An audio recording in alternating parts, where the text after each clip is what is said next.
Are we live yet? Okay, we're live. So if I copy this, select a template, skip,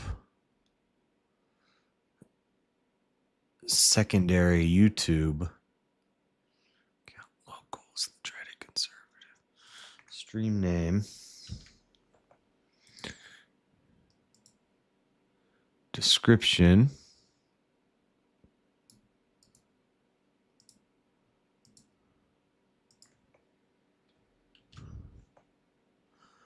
categories,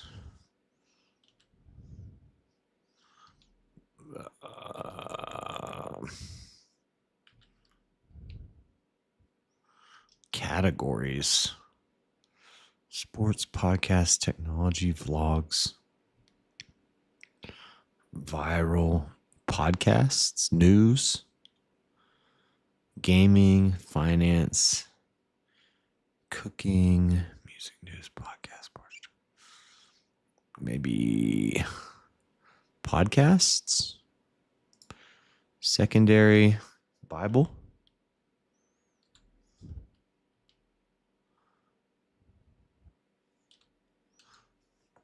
Can I just make my own? No. Easy video game, difficult game, airplane. Alex Jones NWO Wars video game. I don't want video games. What the heck?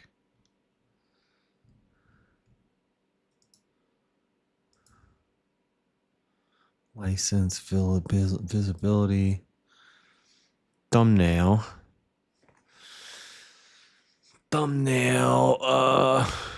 placeholder video,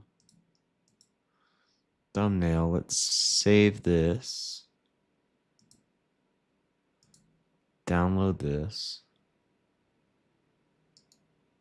save image, then go here, add a thumbnail. Okay.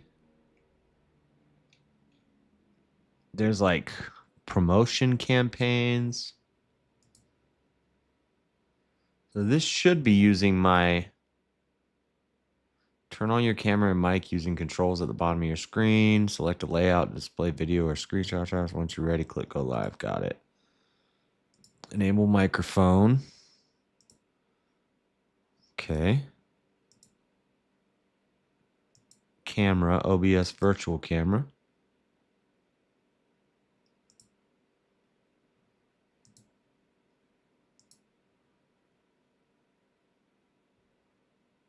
Start screen share. Start screen share. I don't want to do that. Okay. Background. Go live.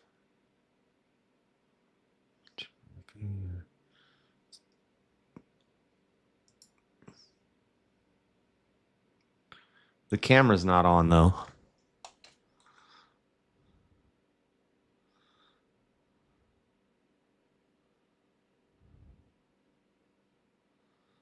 Somebody check the Rumble.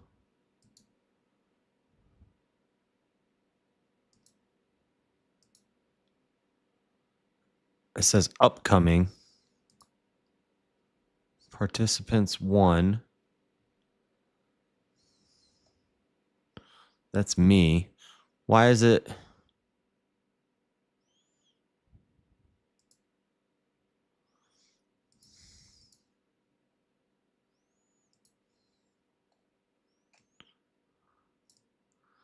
Why does it still say upcoming? How do I?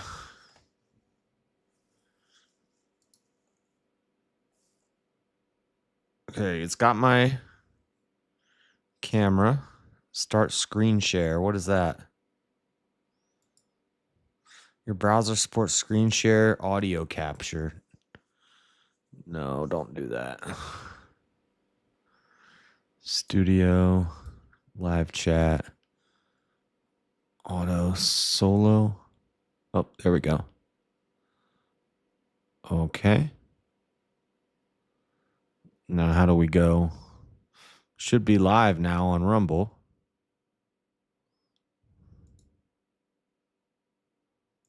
Should be live now on Rumble. Oh, we are.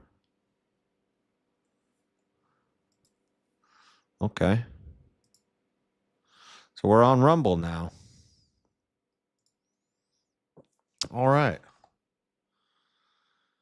So then I can do this so that I can watch both the chats.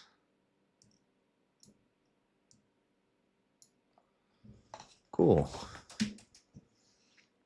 All right. What do we got today? We're in Leviticus. Hold on. Let me share this out. What's up, Elder Lion? Let me share this to my Discord. It's been a while since I was live on Rumble. Last time I was on Rumble was when I was banned on YouTube.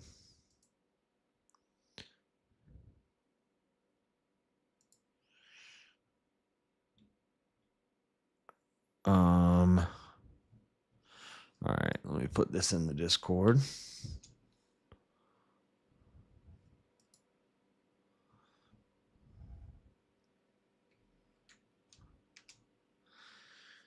All right.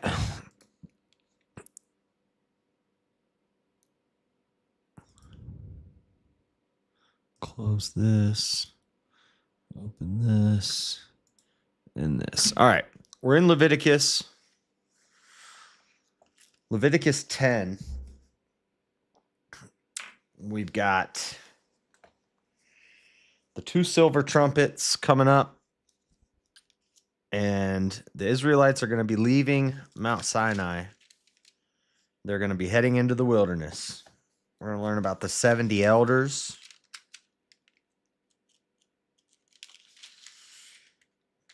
Rebellion of the people and God's punishment of Israel. And that's probably what we'll get through today.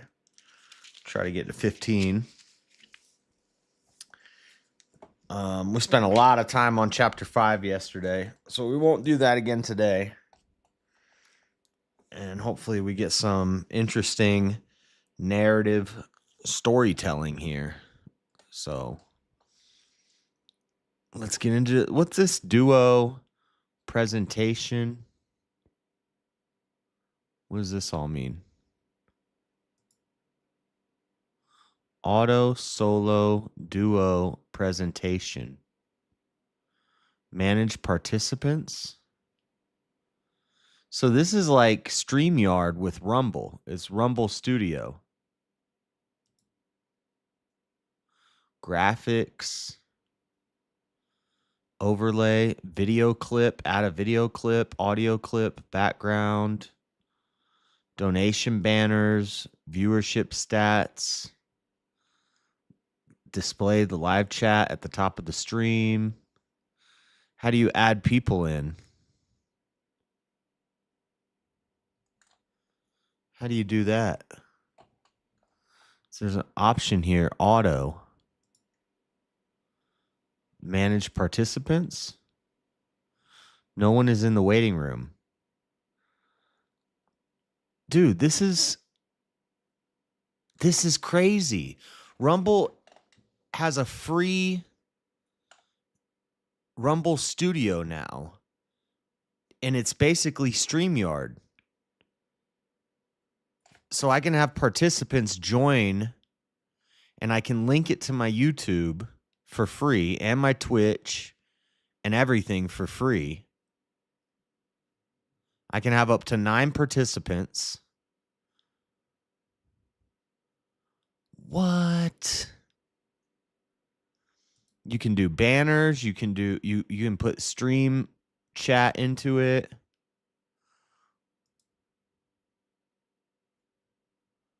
Auto presentation background.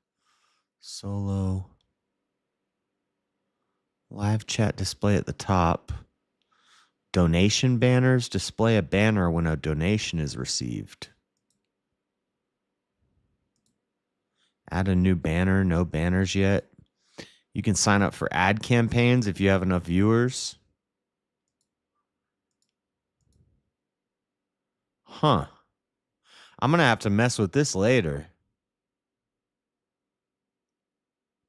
I want to test out the having participants join and see what it looks like. But anyway, we'll figure this out another time. This is interesting, though. How do I connect more? So my YouTube is connected right now, but I started the stream through YouTube, but now I'm also live on Rumble. Huh. Yeah, we're going to have to look into this later because right now I got to do some reading. So we're on chapter 10 of Numbers. Chapter 10 of Numbers. Yesterday we read about Numbers 5, the bitter water, the curse of the bitter water, and then some other laws of Passover, observance of Passover, and the priests being not being numbered, but the priests making their offering. So, you sneeze and echo. So let me pull up so that I can see both the chats here. Live chat. Okay. Let me test this real quick. All Rumble private. So it'll show me all my YouTube chats in Rumble when I link them. Oh, this is cool. Okay. Chapter 10. And the Lord spake unto Moses, saying, Make thee 2 trumpets of silver, of a whole piece shalt thou make them, that thou mayest use them for the calling of the assembly, and for the journeying of the camps. And when they shall blow with them, all the assembly shall assemble themselves to thee at the door of the tabernacle of the congregation. And if they blow but with 1 trumpet, then the princes, which are the heads of the thousands of Israel, shall gather themselves unto thee. When ye blow an alarm, then the camps that lie on the east part shall go forward. That's the Judah camps. When ye blow an alarm the second time, then the camps that lie on the south side shall take their journey. They shall blow an alarm for their journeys. But when the congregation is to be gathered together, ye shall not blow, but ye shall not sound an alarm. And the sons of Aaron, the priests, shall blow with the trumpets, and they shall be for you an ordinance forever throughout your generations. And if ye go to war in your land against the enemy that oppresseth you, then ye shall blow an alarm with the trumpets, and ye shall be remembered before the Lord your God, and ye shall be saved from your enemies.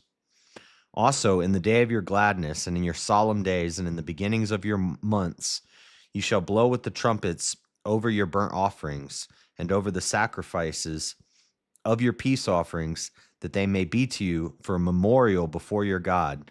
I am the Lord your God. And it came to pass on the 20th day of the 2nd month in the 2nd year that the cloud was taken up from off the tabernacle of the testimony. And the children of Israel took their journeys out of the wilderness of Sinai, and the cloud rested in the wilderness of Paran. And they first took their journey according to the commandment of the Lord by the hand of Moses. In the first place went the standards of the camp of the children of Judah according to their armies. And over his host was Nahshon, the son of Amminadab. And over the hosts of the tribe of the children of Israel was Nathaniel, the son of Zuar. And over the host of the tribe of the children of Zebulun was Eliab, the son of Helon. And the tabernacle was taken down, and the sons of Gershon and the sons of Merari set forth, bearing the tabernacle. And the standard of the camp of Reuben set forward according to their armies. And over his host was Elizur, the son of Shedeur. And over the host of the tribe of the children of Simeon was Shelumiel, the son of Zurashadai. And over the host of the tribe of the children of Gad was Eliasaph, the son of Deuel. Deuel. I think it's Deuel. And the Kohathites set forward, bearing the sanctuary, and the other did set up the tabernacle against they came. And the standard of the camp of the children of Ephraim set forward according to their armies, and over his host was Elishama, the son of Ammihud. And over the host of the tribe of the children of Manasseh was Gamiel, the son of Padazur. And over the host of the tribe of the children of Benjamin was Abidan, the son of Gideoni. And the standard of the camp of the children of Dan set forward, which was the reward of all the camps throughout their hosts. And over his host was Ahiezer, son of Ammishaddai. And over the host of the tribe of the children of Asher was Pagiel, the son of Ochran. And over the host of the tribe of the children of Naphtali was Ahira, son of Enan. Thus were the journeyings of the children of Israel according to their armies when they set forward. And Moses said unto Hobab, the son of Raguel, the Midianite, Moses' father-in-law, we are journeying unto the place of which the Lord said, I will give it to you. Come now with us, and we will do thee good, for the Lord hath spoken good concerning Israel. And he said unto him, I will not go, but I will depart to mine own land and to my kindred. And he said, Leave us not, I pray thee, for as much as thou knowest how we are to encamp in the wilderness, and thou mayest be to us instead of eyes. So Moses is talking to his father-in-law. His father says, I want to go out on my own. I'm not going to go with you guys. I'm going to go on my own thing. And he's like, but you know the wilderness. You're going to be like our eyes. You got to help us traverse this wilderness. What's up, James and David? And he said, Leave us not, I pray thee, for as much as thou knowest how we are to encamp in the wilderness, and thou mayest be to us instead of eyes. And it shall be, if thou go with us, yea, it shall be, that what goodness the Lord shall do unto us, the same will we do unto thee. And they departed from the mount of the Lord 3 days' journey, and the ark of the covenant of the Lord went before them in the 3 days' journey to search out a resting place for them. And the cloud of the Lord was upon them by day when they went out of the camp. And it came to pass, when the ark set forward, that Moses said, Rise up, Lord, and let thine enemies be scattered, and let them that hate thee flee before thee. And when it rested, he said, Return, O Lord, unto the many thousands of Israel. So God is going out at the head. They're traveling. You got the Kohathites who are carrying the ark and the candles and all the valuables of the sanctuary up at the front. And God goes out before them and scatters their enemies so that they don't get contested while they're traveling. So he's leading them. Chapter 11. And when the people complained, they're always grumbling and mumbling and complaining, these dang Israelites. Always got something to complain about. And when the people complained, it displeased the Lord, and the Lord heard it. And his anger was kindled, and the fire of the Lord burnt among them, and consumed them that were in the uttermost parts of the camp. And the people cried unto Moses, and when Moses prayed unto the Lord, the fire was quenched. And he called the name of the place Tabirah, because the fire of the Lord burnt among them. And the mixed multitude, mixed multitude, M-I-X-T, we have a note here. It's not M-I-X-X-E-D, it's mixed. B. It's referencing me to another chapter. The mixed multitude that was among them fell a-lusting, and the children of Israel also wept again and said, Who shall give us flesh to eat? We remember the fish which we did eat in Egypt. Always remembering Egypt. Always complaining freely. We did eat in Egypt freely. The cucumbers and the melons and the leeks and the onions and the garlic. But now our soul is dried away. There is nothing at all besides this manna before our eyes. And the manna was as coriander seed, and the color thereof was as the color of bdellium. I don't even know if that B might be silent because it's It's spelled Bdel.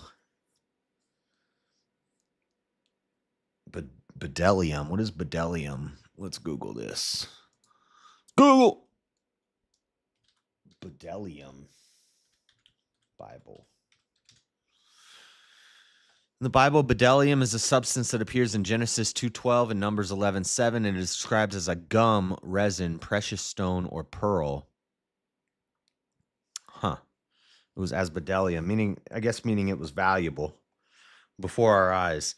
And the manna was as coriander seed. The color thereof was the color of bdellium, which looks dark brown.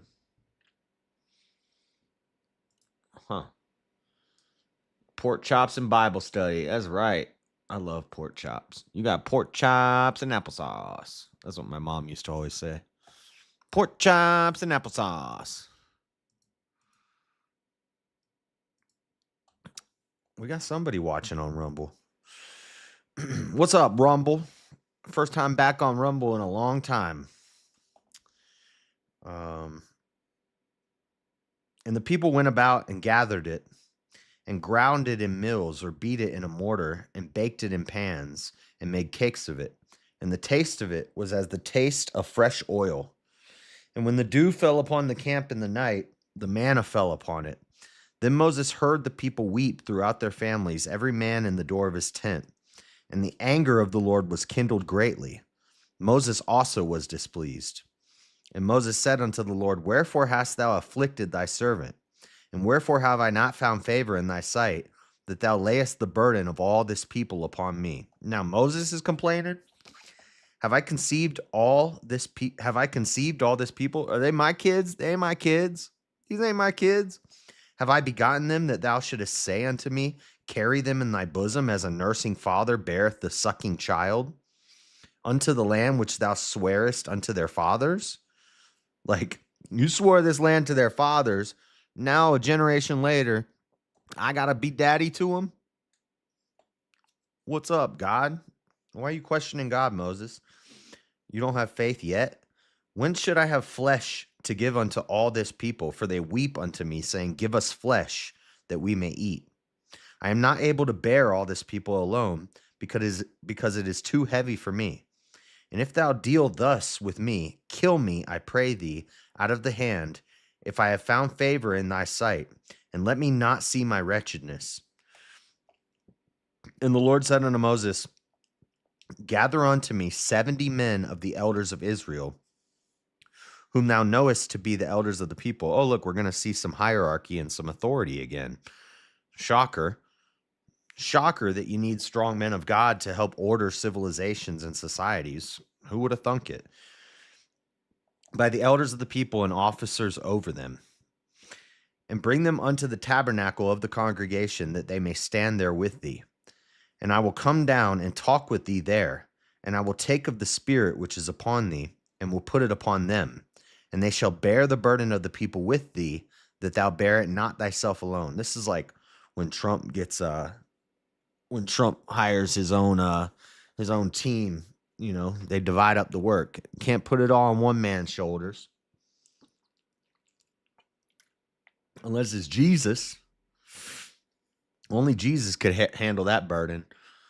About to make me a couple bacon sandwiches and argue with some atheists. It's Atheist Thursday. Where's that at? Where do you do that at? On Discord? And say thou unto the people, Sanctify yourselves against tomorrow, and ye shall eat flesh, for ye have wept in the ears of the Lord, saying, Who shall give us flesh to eat? For it was well with us in Egypt. Therefore the Lord will give you flesh, and ye shall eat. You shall not eat 1 day, nor 2 days, nor 5 days, neither 10 days, nor 20 days, but even a whole month, until it come out of your nostrils. This is what I was talking. This is the part I was talking about.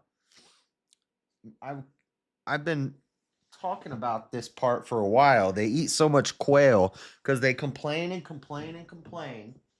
Where's my highlighter? They complain and complain. I knew this was a thing. I just forgot when it happened. I thought it happened in Exodus. It doesn't happen till Numbers. They complain and they complain and they complain. So God says, you know what? You want meat so much? You're not happy with the manna? I'm going to give you meat. And so many quail show up and they eat and they eat and they eat until they start puking out of their nostrils.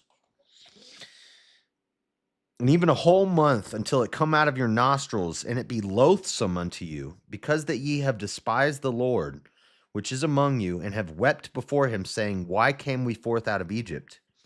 And Moses said, The people among whom I am are 600,000 footmen. And thou hast said, I will give them flesh that they may eat a whole month. Shall the flocks and the herds be slain for them to suffice them? Or shall all the fish of the sea be gathered together for them to suffice them? Like, where's all this food going to come from, God? Why do you guys always question the Lord?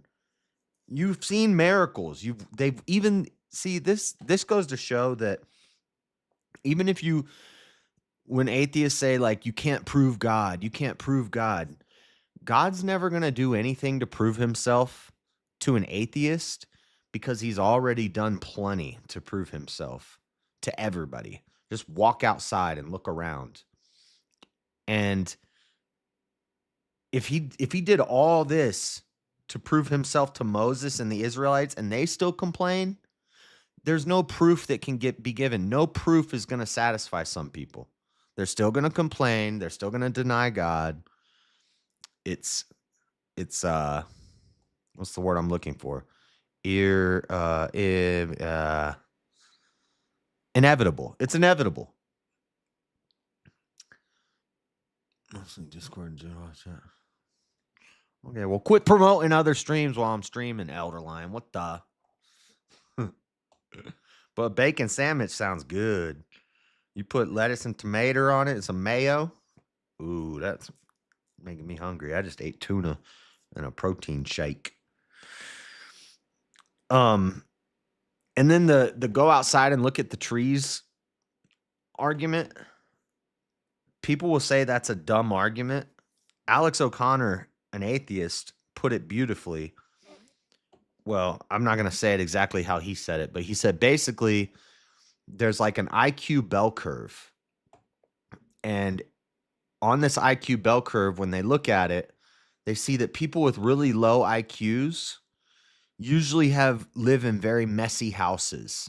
They don't clean up after themselves. They're not tidy. They're not clean. And then as you go up, their houses get cleaner and cleaner and cleaner. And then once you're at the not super high IQ, but you're up in like the hundreds to the 130s. Those people are usually very neat. They're very tidy. I'm one of those people. I'm in that range. But then once you get farther and you get to like the 150s and the 160s, you see that it goes down again, and they're also messy. They're very messy. Very high IQ, like really high IQ people, like 150, 160, are usually very messy people, just like the dumb people. And Alex said it's kind of the same thing with arguments for God's existence. Like you'll see the dumbest people, when they argue for God, they'll say, walk outside and look at the trees.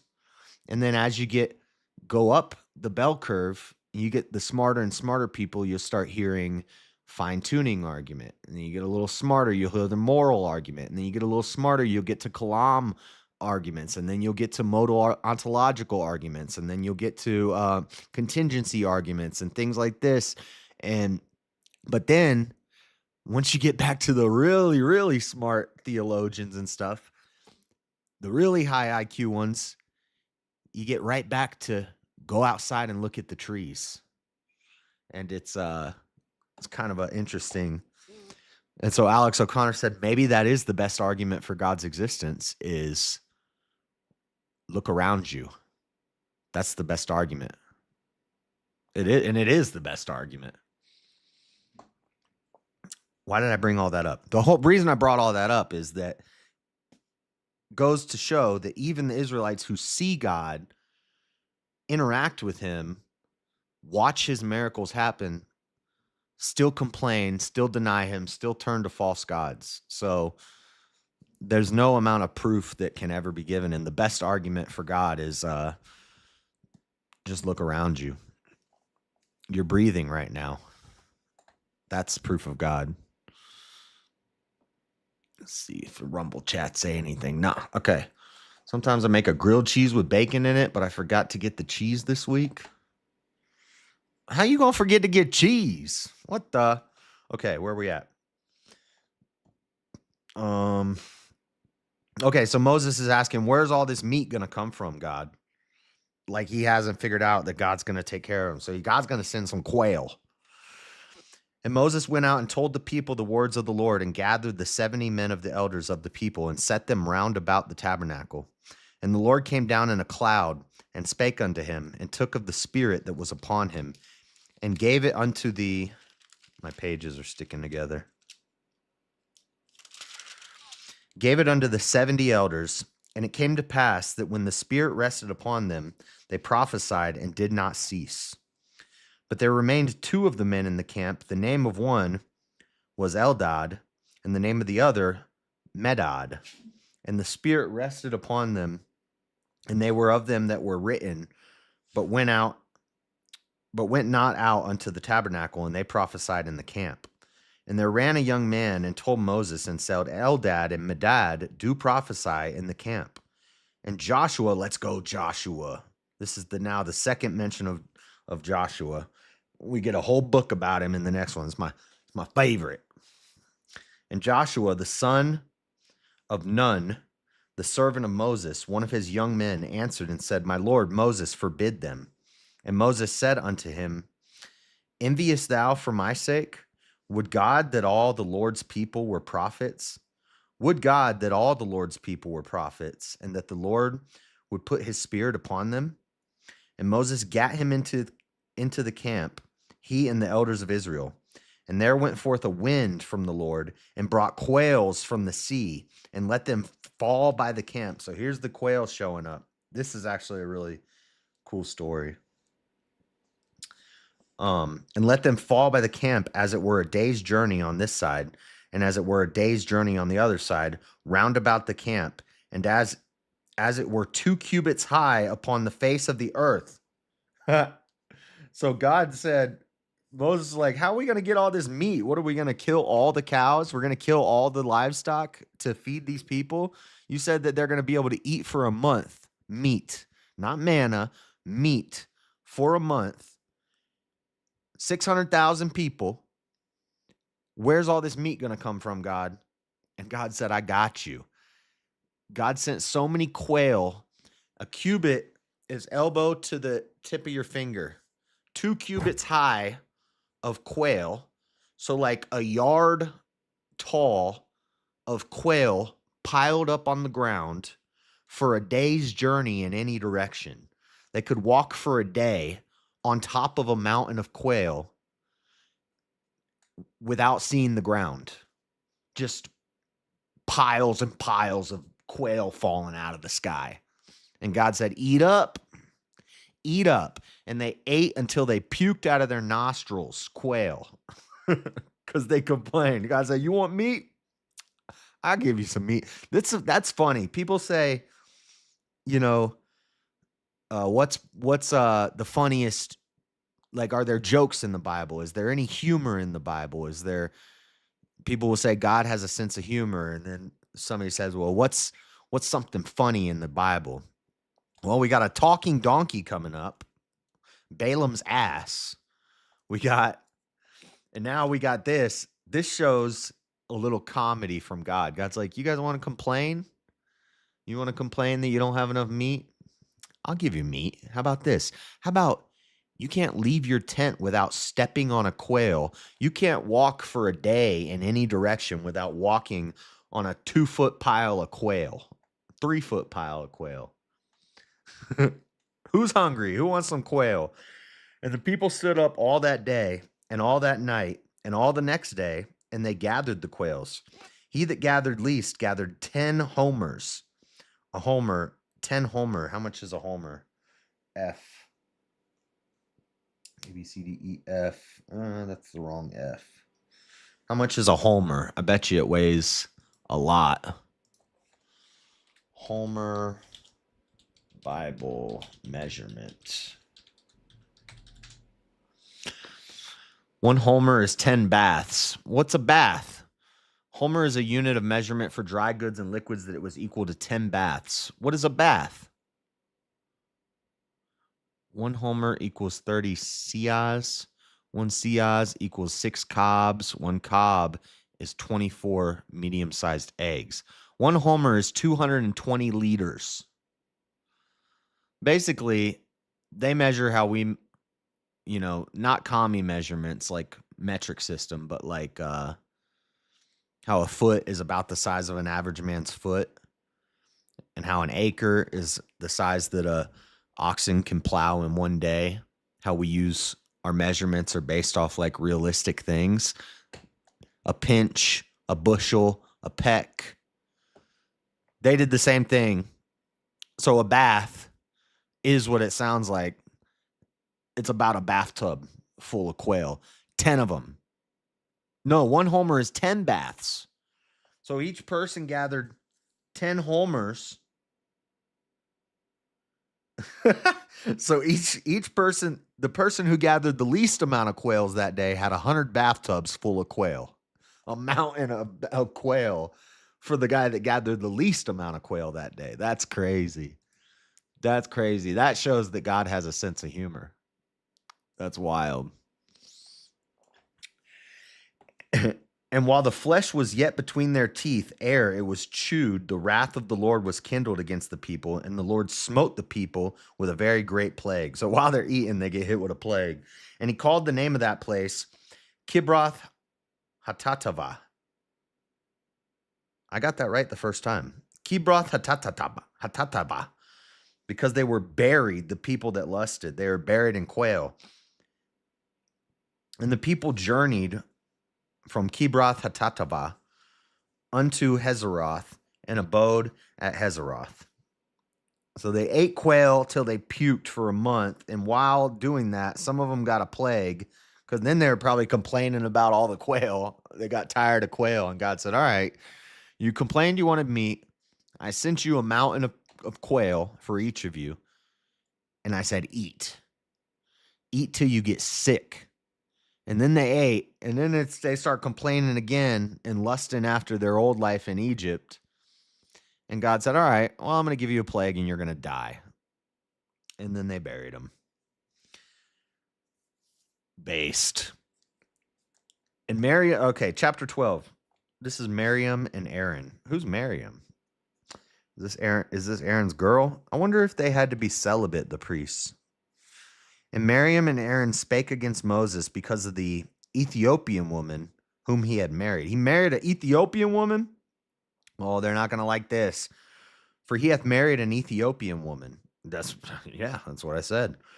And they said, hath the Lord indeed spoken only by Moses? Hath he not spoken also by us? And the Lord heard it.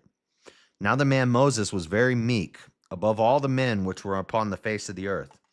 And the Lord spake suddenly unto Moses, and unto Aaron, and unto Miriam, Come out ye three unto the tabernacle of the congregation. And they three came out. And the Lord came down in the pillar of the cloud, and stood in the door of the tabernacle, and called Aaron and Miriam, and they both came forth. And he said, Hear now my words.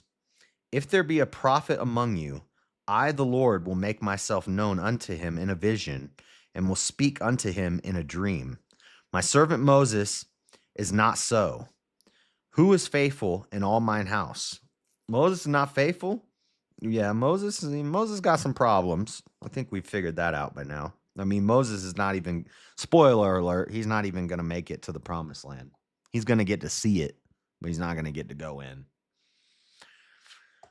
With him will I speak mouth to mouth, even apparently, and not in dark speeches, and the similitude of the Lord shall he behold. Wherefore then were ye not afraid to speak against my servant Moses? And the anger of the Lord was kindled against them, and he departed. And the cloud departed from off the tabernacle, and behold, Miriam became leprous, white as snow. And Aaron looked upon Miriam, and behold, she was leprous. And Aaron said unto Moses, Alas, my Lord, I beseech thee, lay not the sin upon us wherein we have done foolishly, and wherein we have sinned. Let her not be as one dead, of whom the flesh is half consumed, when he cometh out of his mother's womb. And Moses cried unto the Lord, saying, Heal her now, O God, I beseech thee. And the Lord said unto Moses, If her father had but spit in her face, should she not be ashamed 7 days? Let her be shut out from the camp 7 days, and after that, let her be received in again. Like God's like, I already told you what to do in this situation with the leprous person. We read about that in Leviticus. You have instructions. Do what I told you. Send her out of the camp, put her in the cave, put her in the cage for 7 days, and then bring her back. And Miriam was shut out from the camp 7 days, and the people journeyed not till Miriam was brought in again. And afterward, the people removed from Hazeroth and pitched in the wilderness of Paran. Pitched in the wilderness of Paran. So they are journeying through the wilderness. How come this one doesn't show me? Huh. Sorry, guys. I'm trying to figure out the Rumble and the YouTube at the same time. I could do like a pop-out chat. Can I do a pop-out chat on Rumble? Let me see. Oh, you can do a pop-out chat on Rumble. Okay, cool. Nice. So I can minimize these. And I can have this here and this here. And now I can see both the chats. All right. Not that anybody's chatting, but chapter 13, the 12 spies sent to Canaan. And the Lord spake unto Moses, saying, Send thou men, that they may search the land of Canaan, which I give unto the children of Israel. Of every tribe of their fathers shall ye send a man, every one a ruler among them. And Moses, by commandment of the Lord, sent them from the wilderness of Paran, all those who were heads of the children of Israel. And these were their names of the tribes of Reuben, Shammua, the son of Zaccur, of the tribe of Simeon, Shaphat, son of Hori, of the tribe of Judah, Caleb, the son of Jephunneth. Caleb and Joshua are based. I think Caleb's based. I can't remember about Caleb. Of the tribe of Issachar, Egal, son of Joseph. Of the tribe of Ephraim, Oshie, son of Nun. Of the tribe of Benjamin, Palti, son of Raphu. Of the tribe of Zebulun, Gadiel, son of Sodi. Of the tribe of Joseph, namely of the tribe of Manasseh, Gadi, son of Susi. Of the tribe of Dan, Amiel, the son of Gamali. I don't know what that is. Of the tribe of Asher, Sether, son of Michael.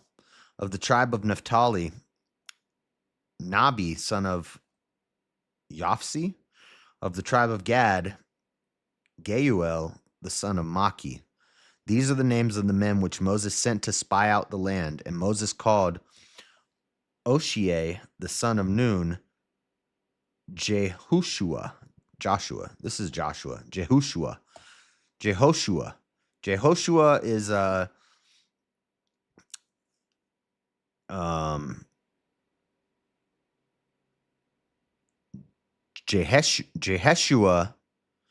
Jehoshua is derivative of Yosha, which means strength. Jehoshua is derivative of Jehoshua, which is Jesus.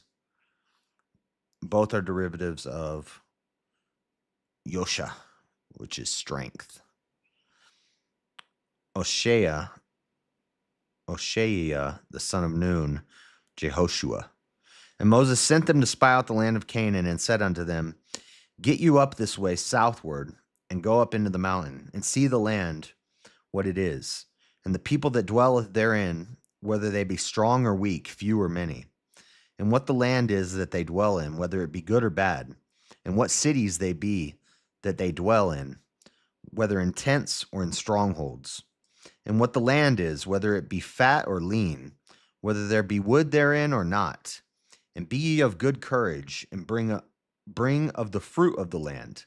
Now the time was the time of the first ripe grapes. And this is when they go in and they jack them of their grapes. And in the in Bible study class when I was in Christian school when I was a little kid, it would always be they had like these cards, and as they told the story, they'd go through the cards. And this card was always guys carrying I don't know what you would call it, poles on their back. Like two guys would have two poles, and in between just a huge thing of grapes, like the size of a man. They're going to go get all these grapes. So they went up and searched the land from the wilderness of Zin unto Rehob as the men came to Hamath. And they ascended by the south and came unto Hebron, where Ahiman, Sheshai, and Talmai, the children of Anak, were. Now Hebron was built 7 years before Zoan in Egypt.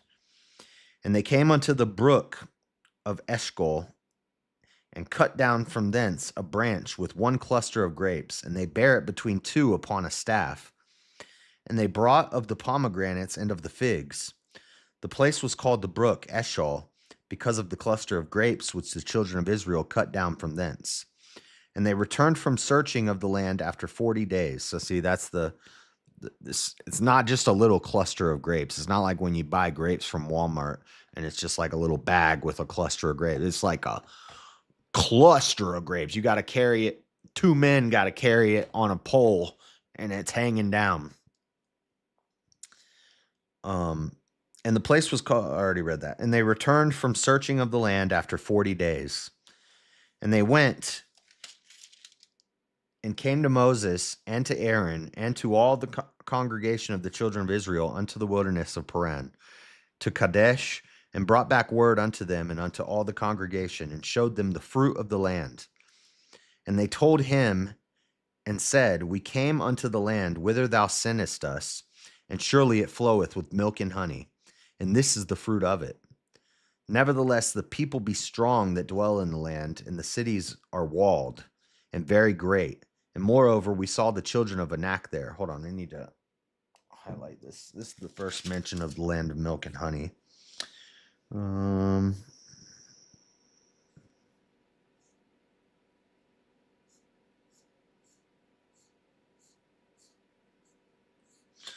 is kind of an important story here. So we could maybe do there's probably a lot of symbolism and whatnot in here. This is the first mention of the land of milk and honey.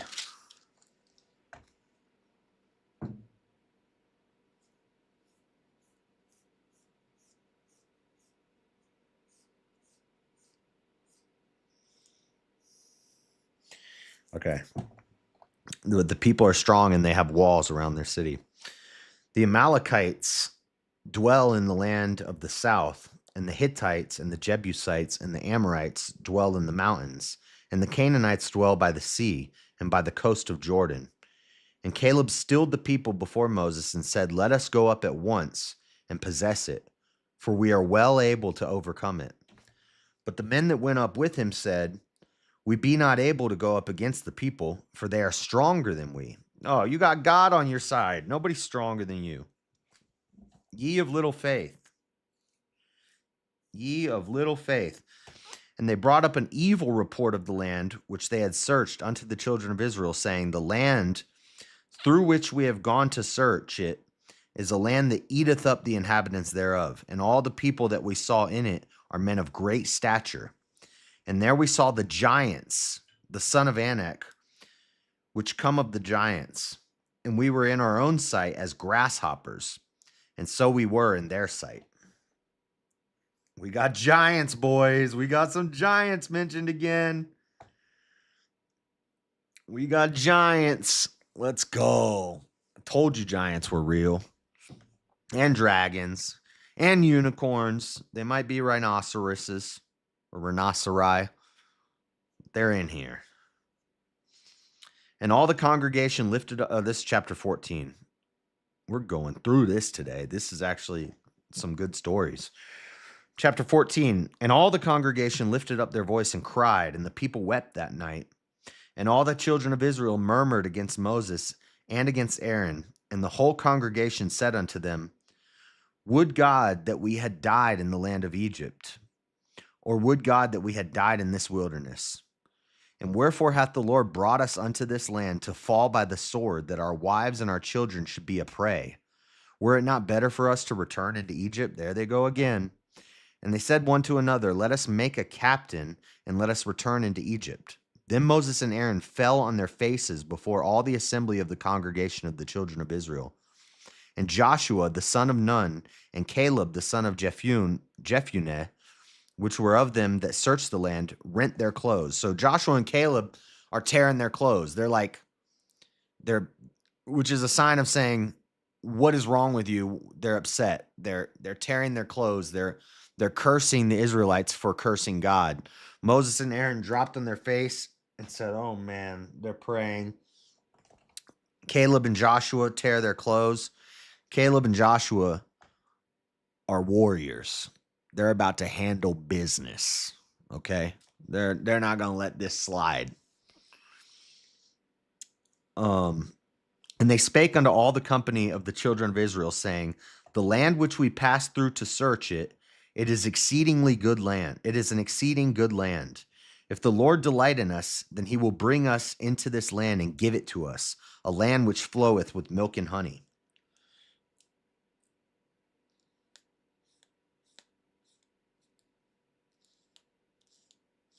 These people are weak-minded. Only rebel not ye against the Lord, neither fear ye the people of the land. For they are bread for us. Their defense is departed from them. And the Lord is with us. Fear them not, based. I love Joshua. My mama gave me a good name. Only rebel not ye against the Lord, neither fear ye neither fear ye the people of the land. For they are bread for us. Their defense is departed from them. And the Lord is with us. Fear them not, based. But all the congregation bade stone them with stones, and the glory of the Lord appeared in the tabernacle of the congregation before all the children of Israel. So they were going to stone Joshua and Caleb for wanting to go to war. They're like, we can't win. We're not going to win. They're giants. They have walls. And the Lord said unto Moses, How long will this people provoke me? And how long will it be ere they believe me? How long will it be ere they believe me? Like, how long until they believe what I'm doing? For all the signs which I have shown among them. Facts. This is what I've been saying. How hard-headed can you be? How long will this people provoke me? And how long will it be ere they believe me? For all the signs which I have showed among them. I will smite them with the pestilence, and disinherit them, and will make of thee a greater nation and mightier than they. And Moses said now Moses is about to change God's mind again, which I'd like to hear some scholarly sources explain this to me. Some people, Joshua and Caleb and David. David was cool. David was, I don't know. My name is Caleb. No wonder I am so pro-war. Look at that, Elder Lion. Your name's Caleb? So we should be like, we should be a team, Elder Lion. It's Joshua and Caleb. We're going to handle all these fools.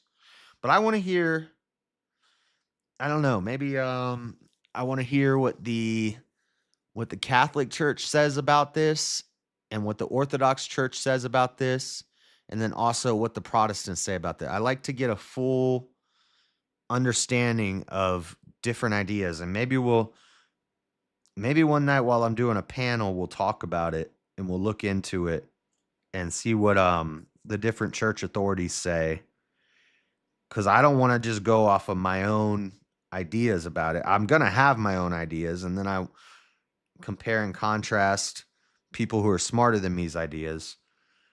But again, we're going to see Moses correct God. We saw it in Exodus. And now, remember when I was reading out of Exodus, they said that might be out of order. and that verse may actually be tied in with this part right here. When Moses goes on Mount Sinai and God says, I'm going to wipe them out. I'm done with them. And Moses says, no, God, please don't. And it says that Moses changed God's mind. Moses convinced God to, I forget the exact wording, but essentially that's what it says. It says Moses changed God's mind. That's pretty much not verbatim what it says, but it says Moses convinced God to change his mind, and he's about to do it again. And Moses said unto the Lord, then the Egyptians shall hear it, for thou broughtest up this people in thy might from among them, and they will tell it to the inhabitants of this land, for they have heard that thou, Lord, art among this people, that thou, Lord, art seen face to face, and that thy cloud standeth over them, and that thou goest before them by daytime in a pillar of cloud and in a pillar of fire by night. Now, if thou shalt kill all this people as one man, then the nations which have heard the fame of thee will speak, saying, because the Lord was not able to bring this people into the land which he sware unto them, therefore he hath slain them in the wilderness. And now I beseech thee, let the power of my Lord be great, according as thou hast spoken, saying, the Lord is long-suffering and of great mercy, forgiving iniquity and transgressions, and by no means clearing the guilty, visiting the iniquity of the fathers upon the children unto the third and fourth generations. Pardon, I beseech thee, the iniquity of this people according unto the... Oh, I remember actually when we read this in Exodus, the same thing happening, but another time. What this symbolizes is the importance of prayer, and I believe from the Catholic and Orthodox perspective, it's the importance of intercessory prayer. So basically, right now, God is like, I kind of just want to wipe them out and start over again. And Moses is like, God, you made a promise to them. Everybody knows that you got their back. If you kill them, the whole world is going to see it, and the whole world is going to not have faith in you. You have to, so I beseech you to pardon them and forgive their iniquities like you said you do. And so the way that I've read, I don't know which church fathers and stuff, but the way that I've read this explained is basically right now, I almost want to say God, it seems like God is like testing Moses to see if he's going to stand up for them. And he does. And it also shows like intercessory prayer, where basically Moses is standing there on behalf of all the people, and he's basically praying to God. He's saying, God, please forgive them, for they know not. And it's similar. You can almost tie a parallel to this, to Jesus on the cross when he says, Father, forgive them, for they know not what they do. Moses is basically saying, forgive them. They're a bunch of idiots. You promised to have their back. So I'm here for them, representing them, praying to you. Please don't wipe them out. Please show them mercy. Pardon, I beseech thee, the iniquity of this people according unto the greatness of thy mercy. And as thou hast forgiven this people from Egypt, even until now. And the Lord said, I have pardoned according to thy word. But as truly as I live, all the earth shall be filled with the glory of the Lord. Because all those men which have seen my glory and my miracles, which I did in Egypt and in the wilderness, and have tempted me now these 10 times, and have not hearkened to my voice, surely they shall not see the land which I swear unto their fathers, neither shall any of them that provoked me see it. But my servant Caleb, because he had another spirit with him, and have followed me fully, him I will bring into the land whereunto he went, and his seed shall possess it. Now the Amalekites and the Canaanites.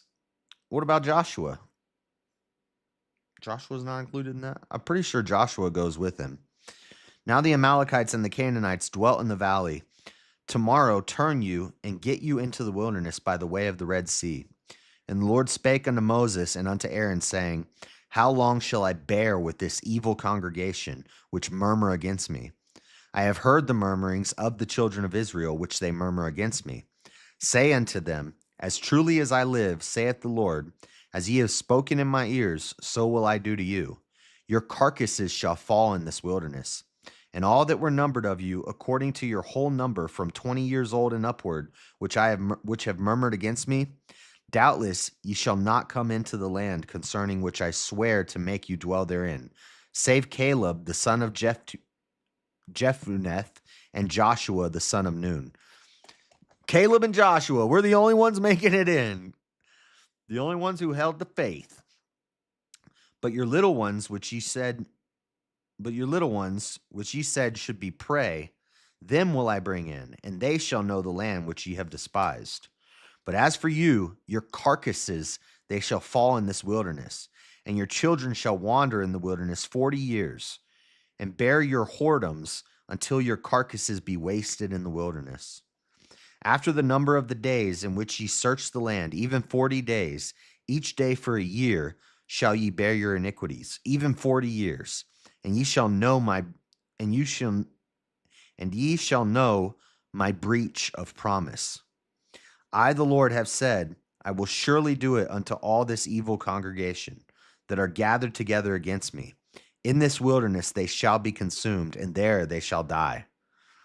And the men which Moses sent to search the land, who returned and made all the congregation a murmur against him by bringing up a slander upon the land, even those men that did bring up the evil report unto the land died by the plague before the Lord. But Joshua the son of Nun and Caleb the son of Jephunneh, which were of the men that went to search for the land, lived still. And Moses told these sayings unto all the children of Israel, and the people mourned greatly. And they rose up early in the morning, and gat them up into the top of the mountain, saying, Lo, we be here, and will go up unto the place which the Lord hath promised, for we have sinned. And Moses said, Wherefore now do ye transgress the commandment of the Lord?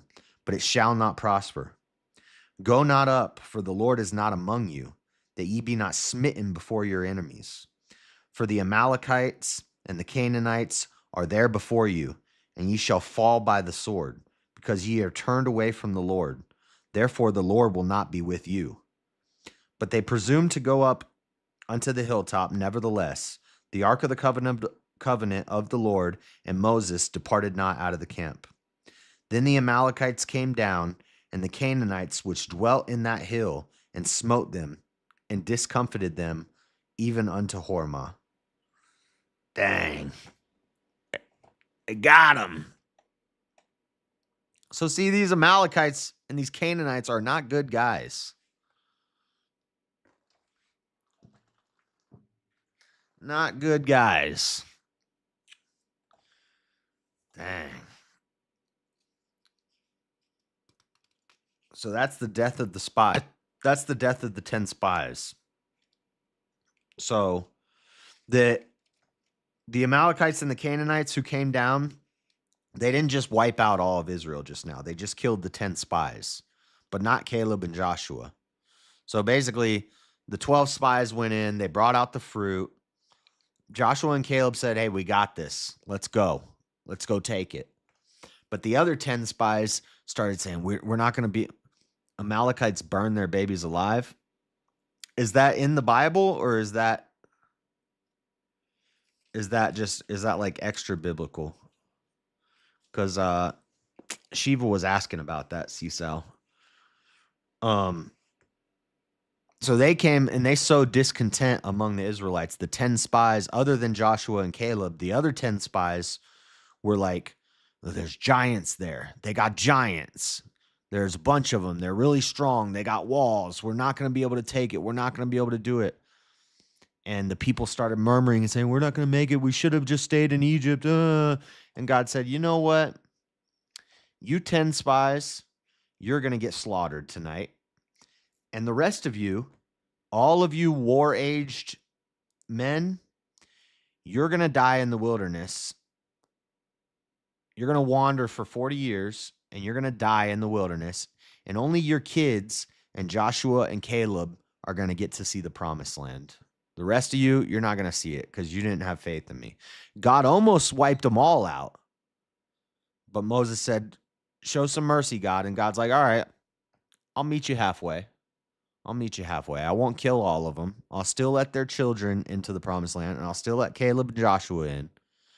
But all these ones who've been complaining and these 10 spies, they're done. They're done for. You 10 are getting slaughtered tonight. Dang.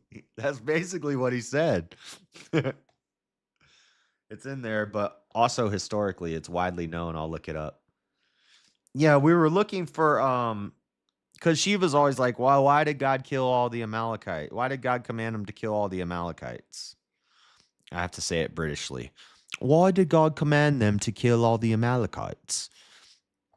And so we were looking for, I was working that night, but I found a couple verses. And then as I've been reading, I found a couple other verses. It says that they're constantly warring with Israel. There's multiple times that they mention that they're warring with Israel and that they're killing them and stuff. But it never says, well, I mean, it might, but not yet. It doesn't say exactly what that they were doing, like children sacrifices, but my argument was we know the Canaanites worshipped Moloch and did children sacrifices to Moloch, and the Amalekites dwelt amongst the Canaanites in the land of in the land of Canaan. So it's pretty safe to assume the Amalekites were also doing some nasty Sodom and Gomorrah pagan crap. If I was there as I am now, I'd have just been calling all them P words and would have wanted to go to war right then. That's basically what happened. Caleb and Joshua were like, let's go take it. We're ready. We can handle it. But it was 2 verse 10. So 2 of the spies are like, we got this, guys. And then the other 10 spies are like, oh, there's giants. They got giants. That's wild. Okay. How much more are we going to do today? Chapter 15 is pretty long. We're moving through this today. This is interesting stuff. This is entertaining. I like this. Oh, we got Korah's rebellion. The punishment of Korah. Is this when they drop the ark and they touch it and the sons die? We might have to do this tomorrow. I think it's mentioned during God giving them the law, saying something like, don't be like the Amalekites who sacrifice their children to their idols. I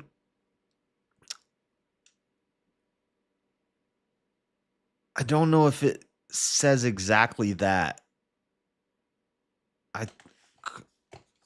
Because I've been keeping my eyes out for every mention of the Amalekites just to answer this question for Shiva, and they're mentioned,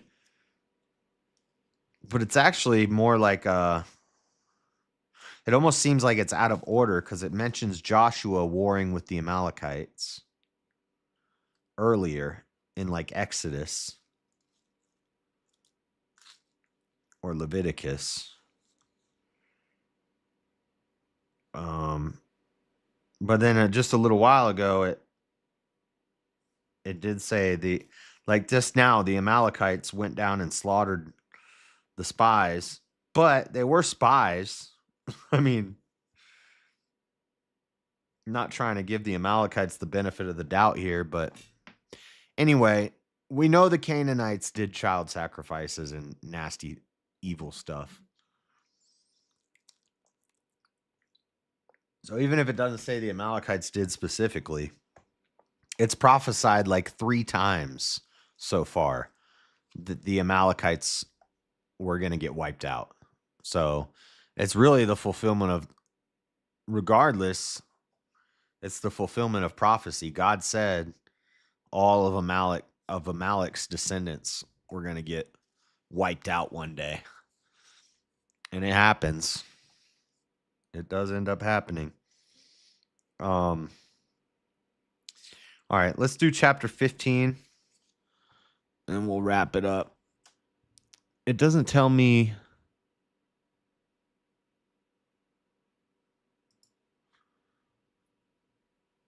The Rumble live chat doesn't tell me how many people are in Rumble. We're live on Rumble too, guys. I guess we could look up every mention of the Amalekites in the Old Testament. But there's a handful of them that don't really say anything. It just mentions their name. I don't know. Let's do chapter 15.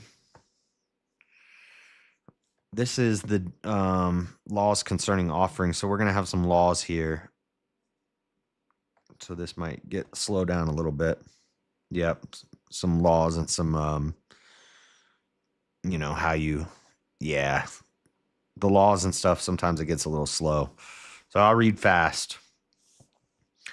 And the Lord spake unto Moses, saying, Speak unto the children of Israel, and say unto them, When ye be come into the land of your habitations, which I give unto you, and will make an offering by fire unto the Lord, a burnt offering or a sacrifice in performing a vow, or in a free will offering, or in your solemn feasts to make a sweet savor unto the Lord. That's the other time free will is mentioned in the Bible, one of the handful of times. But the word free will there is ratson, which means voluntary, a voluntary offering. Or in your solemn feast to make a sweet savor unto the Lord of the herd or of the flock. Then shall he that offereth his offering unto the Lord bring a meat offering of 1/10 deal of flour mingled with the 4th part of an hin of oil. And the 4th part of an hin of wine for a drink offering shalt thou prepare with the burnt offering or sacrifice for 1 lamb. Or for a ram thou shalt prepare for a meat offering 2/10 deals of flour mingled with the 3rd part of an hin of oil. And for a drink offering thou shalt offer the 3rd part of a hin of wine for a sweet savor unto the Lord. And when thou preparest a bullock for a burnt offering, or for a sacrifice in performing a vow, or peace offerings unto the Lord, then shall he bring with thee a bullock, a meat offering of 3/10 deals of flour, mingled with 1/2 a hin of oil. And thou shalt bring for a drink offering 1/2 a hin of wine, for an offering made by fire of a sweet savor unto the Lord. Thus shall it be done for 1 bullock, or for 1 ram, or for a lamb, or a kid. Not a child. A kid is a baby goat. According to the number that ye shall prepare, so shall ye do to every one according to their number. All that are born of the country shall do these things after this manner, in offering an offering made by fire of a sweet savor unto the Lord. And if a stranger sojourn with you, or whosoever be among you in your generations, and will offer an offering made by fire of a sweet savor unto the Lord, as ye do, so shall he do. 1 ordinance shall be for both of you, of the congregation, and also for the stranger that sojourneth with you. An ordinance forever in your generations. As ye are, so shall the stranger be before the Lord. 1 law and 1 manner shall be for you, and for the stranger that sojourneth with you. And the Lord spake unto Moses, saying, Speak unto the children of Israel, and say unto them, When ye come into the land whither I bring you, then it shall be that when ye eat of the bread of the land, ye shall offer up a heave offering unto the Lord. And ye shall offer up a cake of the first of your dough for an heave offering. As ye do the heave offering of the threshing floor, so shall ye heave it. Of the first of your dough ye shall give unto the Lord an heave offering in your generations. And if ye have erred, and not observed all these commandments which the Lord hath spoken unto Moses, even all that the Lord hath commanded you by the hand of Moses, from the day that the Lord commanded Moses, and henceforth among your generations, then it shall be, if aught be committed by ignorance without the knowledge of the congregation, that all the congregation shall offer 1 young bullock for a burnt offering, for a sweet savor unto the Lord, with his meat offering and his drink offering, according to the manner, and 1 kid of the goats for a sin offering. Manner here means, and again, manner was not a Hebrew word, so they didn't have a Hebrew word for it. An ordinance, according to the ordinance, and 1 kid of the goats for a sin offering. And the priest shall make an atonement for all the congregation of the children of Israel, and it shall be forgiven them, for it is ignorance. And they shall bring their offering, a sacrifice made by fire, unto the Lord, and their sin offerings before the Lord, for their ignorance.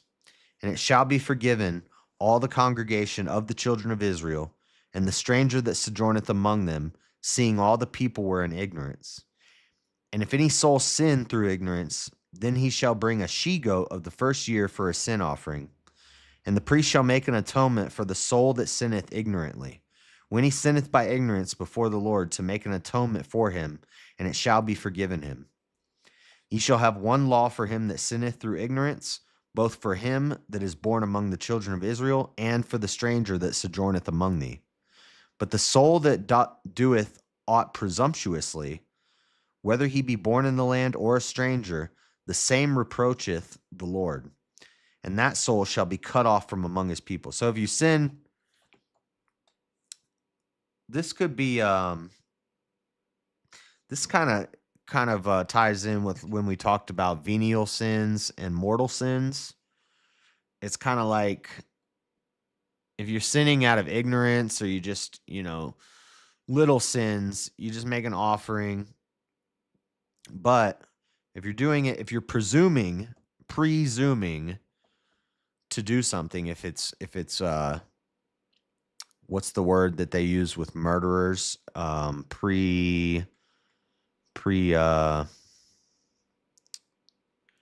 the word I'm thinking of when you murder somebody with intentions, or what's the word I'm thinking of? I'm drawing a blank. My mind's fried. I've been up all night working. Premeditated. If you think about it and you plan it and you do it knowingly, then it's worse. Definitely worse. And that soul shall be cut off from among his people. Yes, premeditated, David. I got it right before you put it. I know you're 20 seconds behind me, so you probably typed it right as I was saying it. Because he hath despised the word of the Lord, and hath broken his commandments, that soul shall utterly be cut off. His iniquity shall be upon him. And while the children of Israel were in the wilderness, they found a man that gathered sticks upon the Sabbath day. And they that found him gathering the sticks brought him unto Moses and Aaron, and unto all the congregation. And they put him inward, because it was not declared what should be done to him. And the Lord said unto Moses, the man shall be surely put to death. All the congregation shall stone him with the stones without the camp. And all the congregation brought him without the camp, and stoned him with stones, and he died, as the Lord commanded Moses. Told you the Sabbath is important. God does not play with the Sabbath day. And the Lord spake unto Moses, saying, speak unto the children of Israel, and bid them that they make them fringes. No, not that N-word. INWARD. Speak unto the children of Israel, and bid them that they make them fringes in the borders of their garments throughout the generations, and that they put upon the fringe of the borders a red band of blue. And it shall be unto you for a fringe, that ye may look upon it, and remember all the commandments of the Lord, and do them. And that ye seek not after your own heart and your own eyes, after which ye used to go a whoring. That ye may remember and do all my commandments, and be holy unto your God. I am the Lord your God, which brought you out of the land of Egypt, to be your God. I am the Lord your God. And that's it. Chapter 16, we will start tomorrow.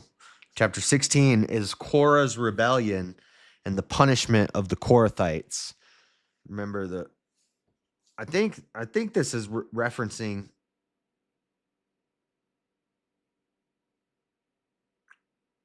Okay, so it's not talking about all the Korathites. It's talking about specifically Korah, the son of Izar, the son of Kohath. Okay, the Kohathites. Not the Korathites, the Kohathites. But Korah is related to the Kohathites.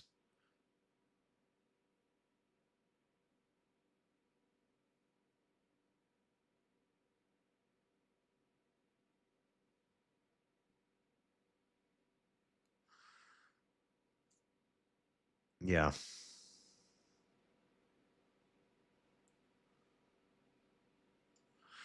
Yeah, they're going to make a mistake. And God is not going to be happy with it. Oh, they're going to go straight to Sheol. The earth is going to open up and swallow them. The budding of Aaron's rod, portions for the priests, the heave offering, purification of uncleanliness. See, this stuff's going to be slow. The budding of the rod is an interesting story. The punishment of Korah is an interesting story, but then we get into portions for the priests, more law stuff. It's going to get slow for a little bit there, but we get two good stories tomorrow. Tomorrow's Friday. Yeah, we get two good stories tomorrow, and then we're going to get some more law and some more purification processes and heave offering stuff. And the water from the rock. We'll probably wrap up tomorrow with the water from the rock. So we get three decent stories tomorrow. The story of Korah, the budding of Aaron's rod, and the water from the rock tomorrow. But then we're also going to have a chunk of some, some law type stuff, some ceremonial laws. But yeah, that's all I got for today. I'm going to have to figure out this Rumble thing. This is pretty cool. This Rumble Studio, it basically lets me do everything that Streamlabs does for free. I can presentation, solo, auto.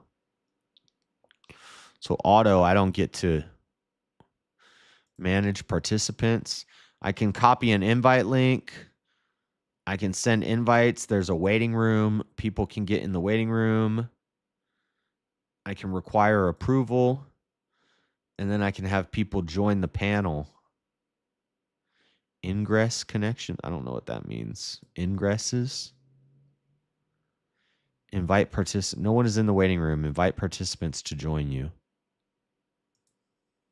And then I can do graphics. I can add graphics.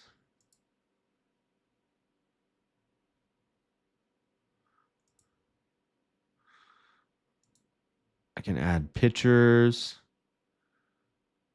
Full screen. Add graphic. Top. Alignment. Center. Right. Create a graphic.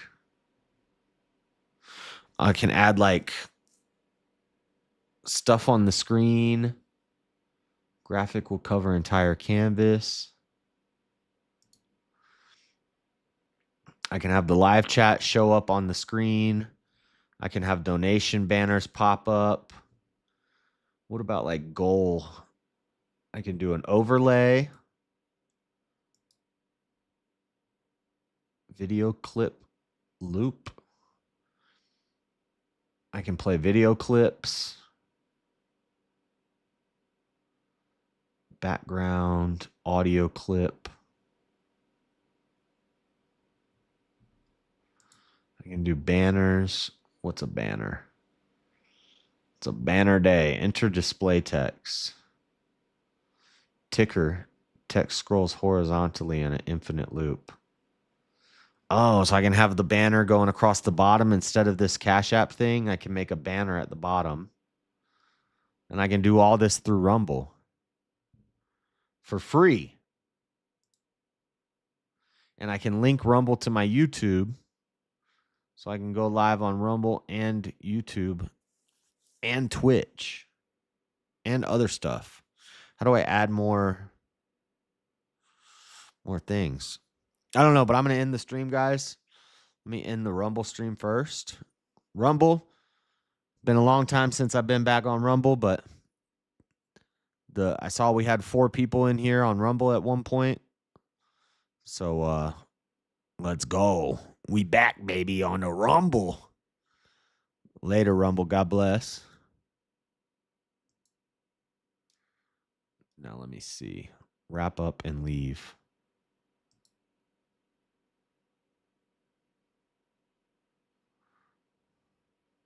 Hold on, guys. Bear with me. I'm learning.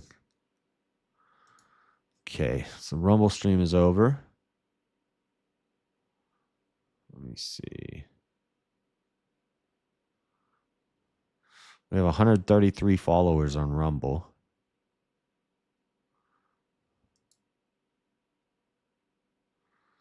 I thought I was up higher than that. I thought I got up to like 250, but I haven't done anything on Rumble in a long time.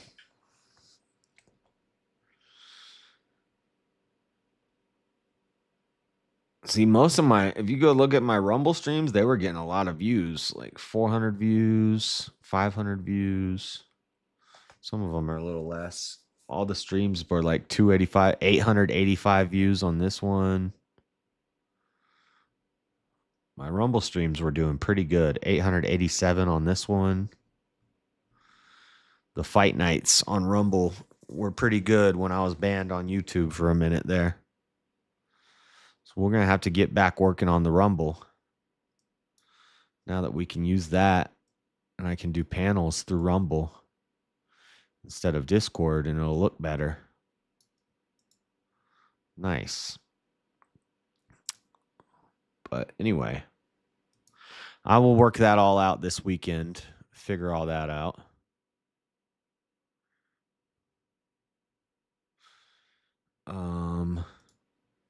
For now, I'm going to go, guys. Let me see if there's anybody I can send you to. Oh, we went to AC yesterday. See, I just don't know if I can do raids and stuff through Rumble. Not sure how all that would work out. We'll have to do a test stream one of these days. Maybe I'll have to skip a Bible day one day and just do a day where we work out this Rumble stuff and do a test stream. Let's see who I can redirect to. AC. We did Jim Bob the other day. We did AC the other day.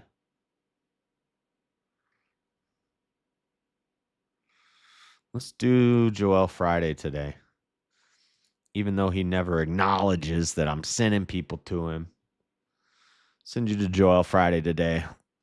We'll kind of have a rotation of where we send people after the Bible shows. But I'm going to go, guys.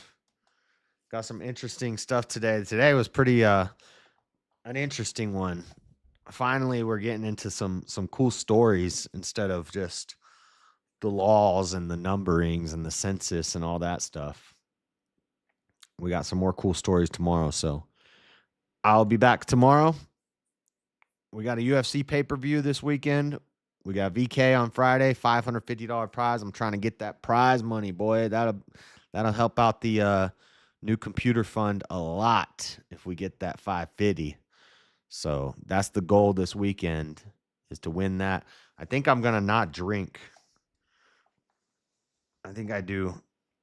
I drank a lot of beers last week, and by the end, my eyes were kind of low, and I was getting a little loose and kind of crazy. So, or I just might buy like a 6-pack, just like a 6-pack of beer and then some non-alcoholic beers, so that I can stay sharp. I need to stay sharp to win that prize money. And then Saturday we got a UFC pay-per-view, a decent one, so that'll be cool. But go say hi to Joel Friday. Have a good one, guys. God bless. I'm out. Peace.